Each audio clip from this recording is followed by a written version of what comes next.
A nossa aula de hoje será sobre a filosofia jurídica e as contribuições de Maquiavel dentro da política moderna e as questões que ele trouxe para as contribuições dentro do Renascimento. Então, para podermos entrar nas questões dos filósofos contratualistas, primeiro vamos estudar Maquiavel, as contribuições que Maquiavel trouxe para a filosofia jurídica, para as questões de justiça, para as questões do direito, dentro da filosofia jurídica, dentro do pensamento jurisfilosófico, para poder chegarmos aos filósofos contratualistas, que é o nosso assunto a seguir, que são Thomas Hobbes, John Locke e Rousseau. Então, para que cheguemos aos contratualistas, primeiro vamos analisar o contexto do Renascimento, das questões jurídicas e filosóficas do Renascimento, das questões que rezavam sobre a justiça, o Estado, que são questões que fazem parte da filosofia do direito para Maquiavel, para depois adentrarmos as questões, as contribuições que os filósofos contratualistas trouxeram para as questões jurídicas e filosóficas. Então, a nossa aula de hoje de filosofia jurídica vai tratar sobre as questões do Renascimento, a política moderna e principalmente as questões que Maquiavel trouxe enquanto influência para essa filosofia jurídica. Então, no Renascimento, a idade do Renascimento, a época do Renascimento, ela é marcada pelo final da Idade Média, né? Para a filosofia e para a filosofia do direito com uma dupla frente de reflexões. De um lado, o mundo medieval, europeu, ainda prosperava. Católicos e protestantes, com o movimento da Contra-Reforma, e da Reforma mantém o problema filosófico e jurídico centrados ainda nos limites da teologia. De outro lado, no entanto, uma liberdade crescente em face da teologia, somada ao resgate do pensamento clássico grego e romano, dá surgimento uma filosofia muito distinta ao Renascimento. Então, o Renascimento é marcado por dois momentos: o final da Idade Média, com os pensamentos ainda voltados para as questões católicas, e a Reforma Protestante e a Contra-Reforma, que vem trazer um novo cenário para as questões jurídicas. Então, chama-se esse período de renascentista porque é um movimento inspirado na busca junto aos clássicos, que parecem terem sido mortos pelos medievais. Então, é um resgate aos clássicos. Que clássicos são esses? São os pensadores antigos. Em termos filosóficos, o Renascimento representou um deslocamento do eixo dos fundamentos teóricos de Deus para o homem. Então, o Renascimento, qual é a principal marca do Renascimento? As questões estão a descentralização das questões tanto filosóficas quanto historiográficas e jurídicas, das questões de Deus, voltadas para o centro de Deus, para as questões do homem agora. O pensamento agora é voltado para as preocupações do homem. Assim, lembrem-se lá como era lá na Grécia, com Sócrates, Platão e Aristóteles. Então, é marcado por esse pensamento, pelo pensamento antropológico. Então, por tal razão, costuma-se denominar tal movimento por humanismo também. Então, o Renascimento, dentro do pensamento filosófico, ele é marcado pelo nome, ou é denominado por humanismo. Trazer os problemas filosóficos para o eixo do próprio homem representou na filosofia política abdicar da tradição que imaginava a sorte política como sendo uma emanação da vontade divina. Então, desde Paulo de Tarso, que a gente já viu, com a Epístola aos Romanos, cria-se que o poder humano era dado pela vontade divina. No Renascimento, não. No Renascimento, o Renascimento apontará um outro caminho para essas questões. Então, a vontade divina já não é mais o centro das coisas. Então, o poder pertence aos homens, ao seu engenho, astúcia e capacidade. Então, o período do Renascimento na história da Europa dura aproximadamente entre os fins do século XIV e meados do século XVI. Foi um período marcado por transformações em muitas áreas da vida humana, que assinalam o final da Idade Média e o início da Idade Moderna, como eu já falei.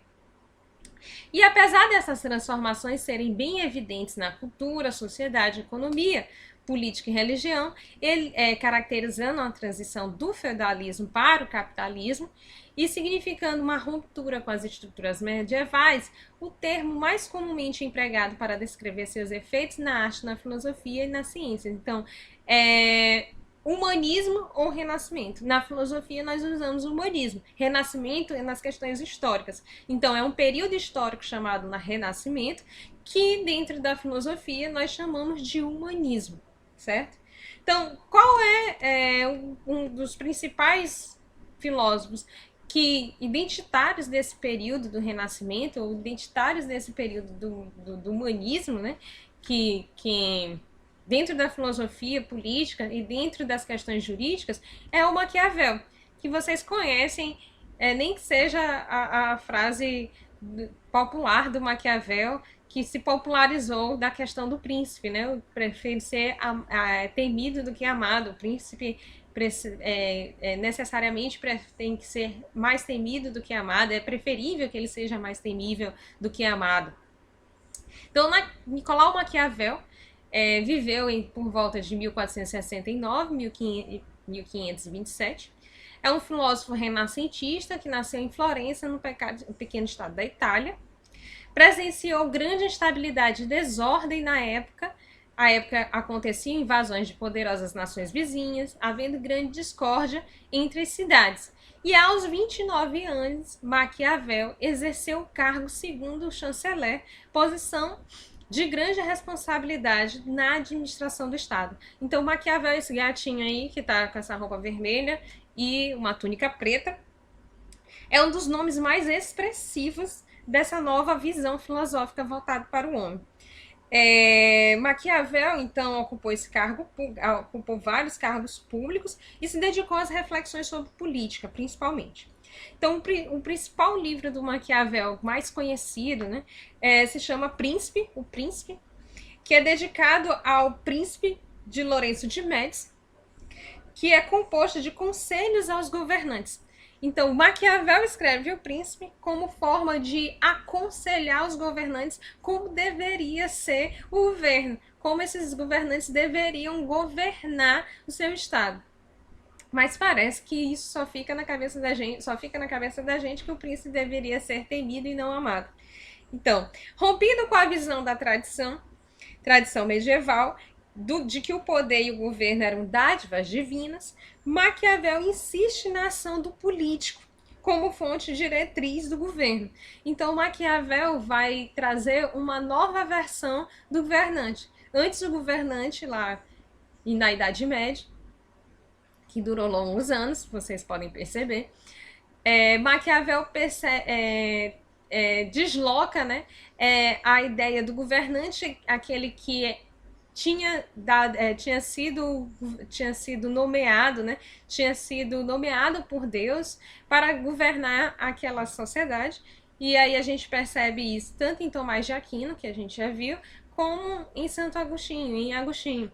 Então, o governante era uma entidade divina que Deus teria colocado na terra para governar o Estado. Maquiavel vai trazer uma visão mais política desse governante. E o governante agora, ele não é uma autoridade divina perante o Estado, mas ele é um representante da sociedade perante o Estado.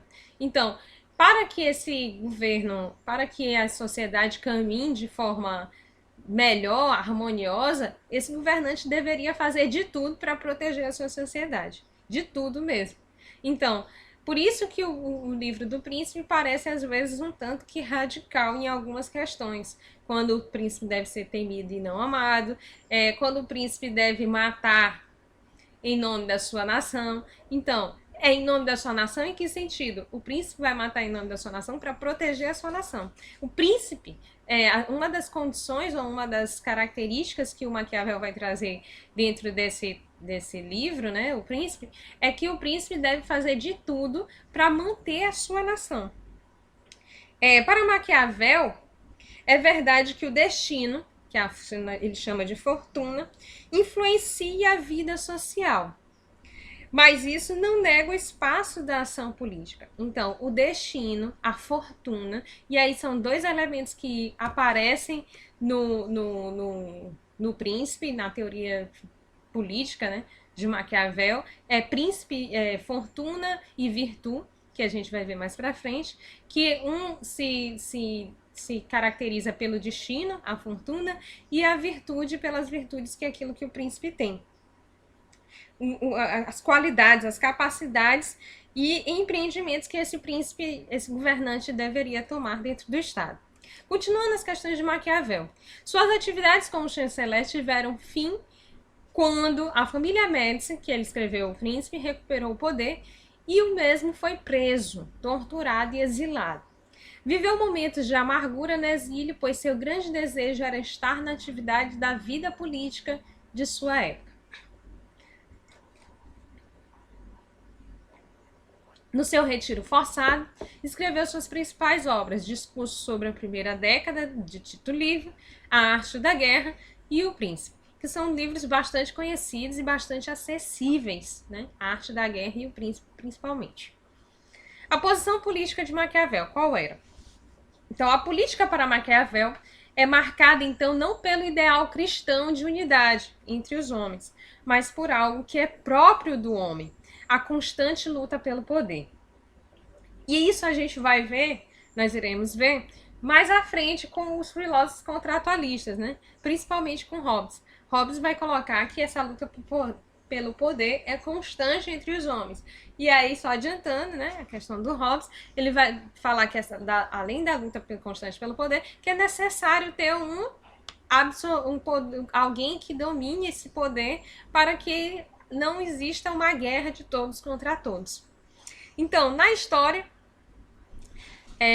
essa luta pelo poder, constante pelo poder, Maquiavel vai dizer assim: a história é mestra de nossos atos e máximas dos príncipes.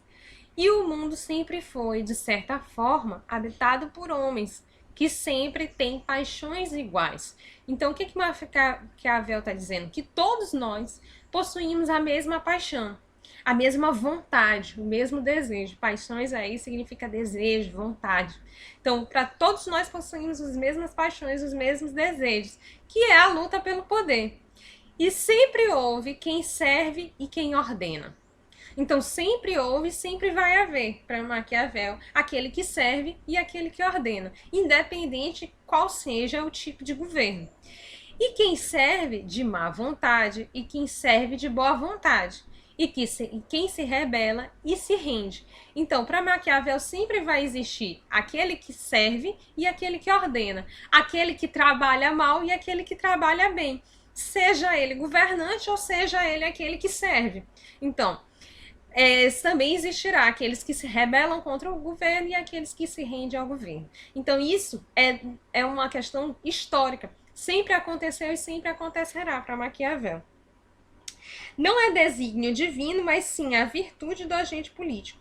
Então, o pensamento político de Maquiavel nos leva à seguinte reflexão sobre o homem de ação. Se o indivíduo aplicar de forma inflexível o código moral que rege sua vida pessoal à vida política, sem dúvida colherá fracassos sucessivos, tornando-se um político incompetente. Então, o que Maquiavel está dizendo com isso? Que se aquele que está no governo, à frente ao governo, aplica de forma inflexível ao código moral. Em que sentido isso inflexível ao código moral? Que ele não tenha condutas éticas aprováveis, por exemplo, por aqueles que estão ali sendo governados, né? E que regem sua vida pessoal e a vida política. Então, se ele não tem uma conduta moral e ética e moral aprovável pelas pessoas, e não for de fato ético e moral com todos, o que é ser ético e moral?